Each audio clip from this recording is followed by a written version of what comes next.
a figura da interpelação à mesa, eu até admitiria que depois a Sra. Presidente pudesse até cortar a palavra e dizer que eu não estava a falar sobre o tema em questão. Mas, a priori, estar a condicionar aquilo que eu vou dizer a uma interpelação à mesa, nunca vi nesta Assembleia que a Sra. Presidente tivesse cortado a palavra a priori. Mas, para todos os efeitos, o tema diz respeito ao seguinte. Nós temos, e aproveitei estar aqui a Sra. Vereadora Joana Castro Almeida, porque é a vereadora do urbanismo, e nós recebemos um convite para uma sessão solene sobre o 25 de novembro, às 6 da tarde, em que os deputados municipais, naturalmente, foram convidados. E depois recebemos uma convocatória para uma comissão para discutir o orçamento, às 5h30 da tarde, também por Teams. Portanto, ou seja, estamos a falar como é que é possível que os deputados municipais possam estar e comparecer numa reunião, neste caso na sessão solene, portanto, uma, ou a Câmara está a brincar às sessões, ou então não se percebe o que é que está aqui a acontecer. E, portanto, a pergunta que eu faço é se a Sra. Vereadora está ou não disponível para alterar a data e a hora da reunião da primeira comissão com a terceira, precisamente para que os deputados municipais possam estar presentes na sessão solene. Muito obrigado. Nós sentimos necessidade, quando fizemos a leitura destes documentos, neste caso aquele que o Sr. Deputado do PCP acabou de referir quanto à Vila Dias, e também o tema da defesa da Carris. Nós entendemos, e somos absolutamente insuspeitos, não viemos aqui defender a Câmara de forma alguma. Mas o que é certo é que nós assistimos ao PCP ao longo dos anos, que neste momento é um partido do sistema, eu diria até burguês, que entende fazer a sua luta política sempre da mesma forma, que é lançar e utilizar os trabalhadores das várias empresas para o seu combate político. Os senhores não querem resolver problemas. Os senhores querem que os problemas se mantenham, porque é essa a sua forma de atuar e é assim que conseguem, ou que tentam, já não conseguem, ou que tentam manter os trabalhadores dentro da vossa alçada. Só que já não é a forma, hoje em dia, já não é a forma de resolver os problemas. Resolver os problemas é, de facto, interceder perante as empresas e conseguir encontrar um meio termo e conseguir encontrar uma forma negocial de os resolver. Coisas que os senhores estão completamente ultrapassados, apesar, como digo, estarem completamente dentro do sistema. E, portanto, nós entendemos que lançar uma anátema, porque um orçamento não é assim que se faz, com certeza que nós também não estamos de acordo com a forma e com a exposição que a Câmara tem da Web Summit.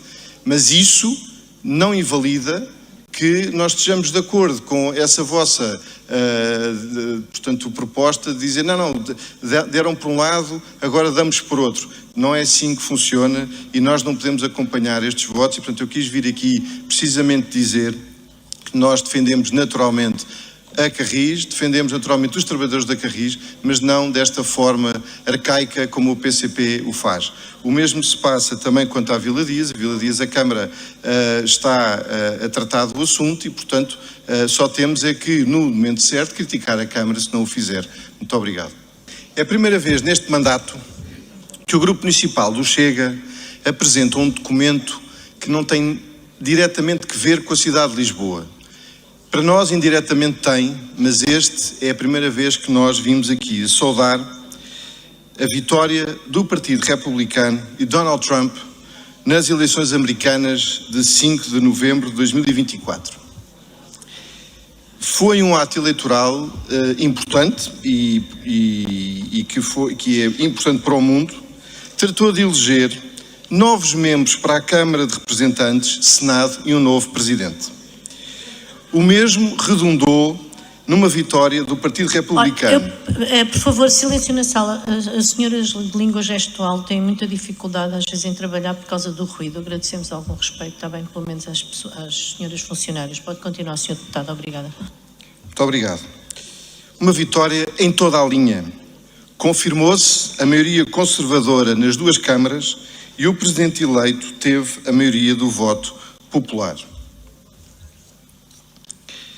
Esta decisão, totalmente democrática e sem contestação do povo americano, terá impactos significativos na geopolítica, na economia, na imigração e nos valores que influenciam todo o Ocidente. A transição de poder será tranquila, esperava eu, quando nós fizemos este texto, porque de facto, infelizmente hoje, está a acontecer algo que é muito preocupante para todos nós. Mas no fundo que se possa preparar para os próximos 4 anos de governo. O que a nova governação de Trump vai trazer é a reposição da normalidade. Um Estado forte e rigoroso, medidas quanto à imigração, sustentadas em regras claras e com pessoas certas a operar. Atuante, defensora da soberania das fronteiras e do povo americano. Uma política fiscal mais branda para os contribuintes e cortes significativos na despesa. O próximo presidente americano e o Partido Republicano vão ter uma especial atenção quanto à ideologia de género nas escolas. A Agenda 2030 deixará de ser uma prioridade, bem como a insistência nas alterações climáticas. As mesmas sempre existiram e vão continuar a existir. A natureza tem os seus efeitos e a nossa preocupação enquanto seres humanos deve ser a de preservar o ambiente, reduzindo a poluição, mas sem entrar em lógicas fundamentalistas e cientificamente muito discutíveis. O presidente Donald Trump e o próximo secretário de Estado, Marco Rubio, irão promover de forma firme o restabelecimento da paz, quer na Ucrânia, quer no Médio Oriente, tentando reduzir o clima de tensão e conflituosidade em que vivemos atualmente e que, aos dias de hoje, mais uma vez eu refiro, extremamente preocupante aquilo que aconteceu com envio de mísseis para território russo que poderão suscitar uma resposta muito perigosa por parte de Vladimir Putin. Donald Trump é um homem temente a Deus e conservador. A expectativa é que, nos próximos 4 anos, os princípios e valores do cristianismo norteiem a principal potência militar e motor económico do mundo ocidental. Portugal tem nos Estados Unidos um aliado estratégico, no seio da NATO, onde o compromisso de investimento na defesa na ordem dos 2% do PIB deverá ser cumprido. O reposicionamento ideológico que irá ocorrer em breve nos nossos parceiros americanos poderá ter efeitos a vários níveis no nosso país e na nossa cidade, assim se espera. O exemplo quanto ao controle de fronteiras, que será implementado em todos os estados do sul dos Estados Unidos, servirá de barómetro para as regras que deviam ser aplicadas nas fronteiras exteriores da União Europeia e onde Portugal e Lisboa têm naturais preocupações. Na sociedade passarão novamente a existir apenas 2 géneros, o feminino e o masculino, acabando com delírios ideológicos e fanatismos anti-família natural. Os atletas transgênero não poderão mais participar em competições para mulheres, repondo a justiça e a verdade no desporto feminino e já agora também nos concursos de misses.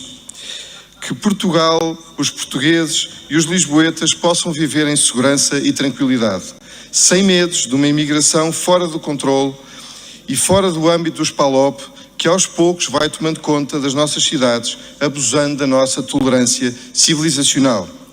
A cultura ocidental, que hoje está ameaçada, vê com esperança a figura de Donald Trump retomar a liderança do mundo para bem do nosso bem-estar, dos nossos valores e princípios civilizacionais respeitadores dos direitos humanos. E desta forma nós apresentamos o voto neste dia das declarações políticas para que esta Assembleia Municipal possa saudar a eleição de Donald John Trump como 47º Presidente dos Estados Unidos da América. Muito obrigado. Muito obrigado pelas questões colocadas. Começo pelo PSD. Sr. Deputado Carlos Reis, nós apresentámos um voto, não foi uma moção. Aliás, nós falámos de umas eleições de um dos principais aliados e um parceiro fundamental do Bloco Ocidental. Os senhores apresentam votos da Rita Lee, do Pelé, do Real Pride. É isso que vocês fazem. Portanto, eu compreendo que os senhores são, eu não vos vou apelidar dos amigos da Kamala, mas para todos os efeitos, aquilo que eu vos posso dizer é o seguinte: relativamente à Ucrânia, em momento algum do nosso voto é mencionado portanto, uma intransigência ou que nós estejamos a favor de qualquer potência que não a Ucrânia. Nós estamos a favor da Ucrânia, essa é a linha oficial do partido e, portanto, de resto, o senhor pode vir aqui com os delírios que quiser, mas a nossa posição não se altera e esperamos realmente que o assunto e que o conflito se resolva para bem daquela população que está martirizada.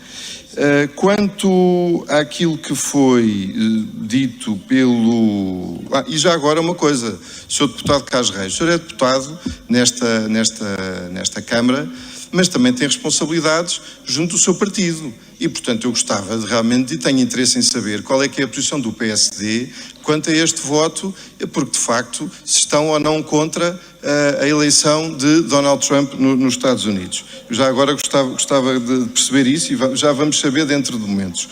Quanto à questão do LIVRE e à pergunta do LIVRE, a senhora deputada do LIVRE devia ler o voto. Eu, de alguma forma, nós limitámos a falar de algo que foi dito até à exaustão na campanha americana, por parte e portanto passaram meses de campanha a dizer que realmente ideologia de género não queremos, portanto isto aconteceu nos Estados Unidos e contra os homens e mulheres só há realmente algo que nós já dissemos aqui, mas nos Estados Unidos, daqui para o futuro, aquilo que nós vamos ter é claramente uma posição política e ideológica em que diz que há dois géneros, há o masculino e há o feminino, por mais que os senhores queiram inventar outros que não estes. Quanto portanto, não há aqui, o CDS referiu-se à futurologia. O Sr. Deputado Martim Borges de Freitas, não é futurologia, é aquilo que já está anunciado. As pessoas que estão nomeadas vão aplicar determinadas políticas e, portanto, não tenha dúvidas que vai acontecer. O nosso voto limitou-se apenas a referenciar tudo aquilo que foi dito durante a campanha eleitoral e já após o resultado das eleições e, portanto, só para esclarecer isto. Finalmente, o Partido Socialista também vem aqui dizer que se falou de tudo menos de Lisboa. Tudo aquilo que foi dito... O senhor terminou o seu tempo, quer concluir? É a expectativa que nós temos que possa ser aplicada em Lisboa e no elencar do texto, tem um conjunto de considerações, inclusivamente à cidade de Lisboa. Eu recomendo a leitura... Obrigada, Sr. Deputado. Muito obrigado. Terminou o tempo. Obrigada. Peço desculpa, Sra. Presidente, não queria estar a interromper os trabalhos, mas há aqui uma frase que eu não percebo e que faz sentido, aliás, não faz sentido como está, e julgo que há aqui um lapso, que é o seguinte. Isto diz assim: determinou que, praticada uma velocidade de 30 km por hora, 95% das vítimas sobreviveria. Ao passo que a 50 km por hora, 10% das vítimas morreria. Portanto, aquilo que me faria sentido era que só 10% das vítimas sobreviveria. Portanto, já agora gostava de conhecer esse esclarecimento. Sra. Presidente, naturalmente que este é um voto que, pelo menos a este lado da bancada, muito diz. Agora, há uma coisa que eu gostava de devolver aqui um comentário que o Sr. Deputado Carlos Reis, do PSD, nos fez há pouco. É que, de facto, nós apresentámos o primeiro voto que nada tinha que ver diretamente com a cidade de Lisboa. O PSD recorrentemente faz estes votos, que nada tem a ver com a cidade de Lisboa. E eu gostava de perceber porque é que fez este comentário. É que não faz sentido nenhum. Os senhores fazem muitos votos que nada têm que ver diretamente com a cidade de Lisboa e, portanto, daí não aceito a crítica que me fez há bocado. Muito obrigado. Obrigado, Sr. Presidente. Naturalmente, é sobre o tema na Conferência de Representantes. E tendo em conta que ficou claro que o Grupo Municipal do Chega foi completamente alheio à situação que ocorreu e que foi debatida no dia 2 de novembro aqui nesta Assembleia, nós solicitámos que houvesse um desmentido formal por parte da mesa quanto a este assunto. Acho que era importante que assim fosse feito e, portanto, venho aqui desta forma relembrar a mesa quanto a esta questão. Não tendo necessariamente que ver com o conteúdo, portanto, agora outra questão, não tendo que ver com o conteúdo daquilo que foi aqui dito, suscitou uma dúvida regimental. É que, quando as atas são transcritas, o tempo que existe são exatamente 3 minutos. E o Grupo Municipal do PCP ultrapassou um bom bocado os 3 minutos. Eu pergunto à mesa se vão transcrever a totalidade do tempo ou se vão cortar exatamente os 3 minutos. Muito obrigado.